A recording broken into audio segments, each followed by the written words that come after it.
25 दिसंबर 2024 जब दुनिया क्रिसमस की छुट्टियां मना रही थी, तभी एक प्लेन हैरत अंगेज तौर पर गायब हो जाता है और फिर कुछ देर बाद कुछ ऐसी लोकेशन पर पाया जाता है जहां पर उसे होना ही नहीं चाहिए था। जी हाँ, फ्लाइट 8243 बाकू इंटरनेशनल एयरपोर्ट से उड़ान भरने के लिए तैयार होती है। इस प्लेन में 62 के करीब मुसाफिर और 5 क्रू मेंबर होते हैं। सुबह 7:55 पर यह प्लेन उड़ान भरता है और इसकी मंजिल होती है चेचनिया का शहर ग्रोनो।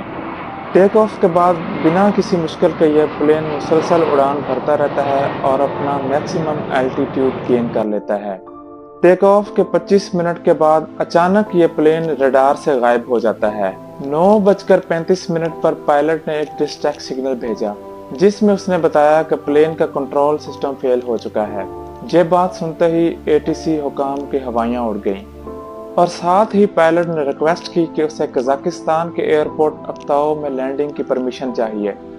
इस प्लेन को तो रशिया में होना चाहिए था, तो यह प्लेन कजाकिस्तान कैसे पहुंचा? कजाक हुकाम को बताया गया कि प्लेन हंगामी लैंडिंग करना चाहता है, तो उन्होंने कुछ गौर के बाद फौरन प्लेन को हंगामी लैंडिंग करने की इजाजत दे दी। प्लेन कजाकिस्तान में लैंडिंग करने के लिए आगे बढ़ने लगा। इसी दौरान 30 मिनट और गुजर जाते हैं। सुबह के 10:28 पर यह प्लेन कजाकिस्तान अक्ताओ एयरपोर्ट से 3 किलोमीटर दूर जमीन से टकरा जाता है।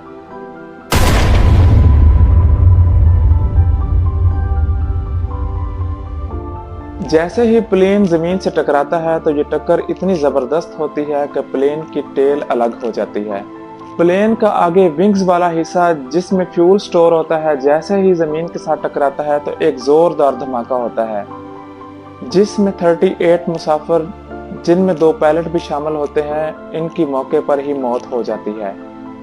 प्लेन का टेल चूंकि अलग हो जाता है इसलिए इसमें आग नहीं लगती, तो टेल के सारे मुसाफिर मौजजाती तौर पे बच जाते हैं। 29 लोग इस हादसे में जिंदा बच जाते हैं। ये आज तक के किसी भी प्लेन क्रैश में जिंदा बचने वाले लोगों की सबसे बड़ी तादाद है।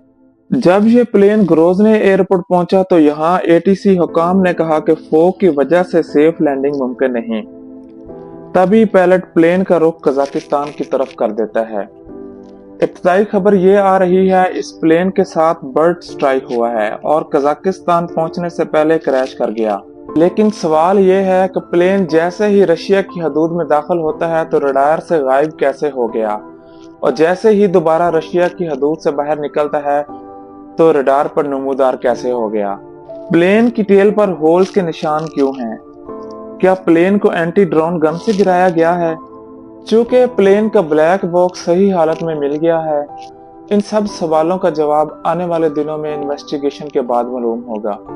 ऐसी ही और इंफॉर्मेटिव वीडियो देखने के लिए जुड़े रहिए। Thank you.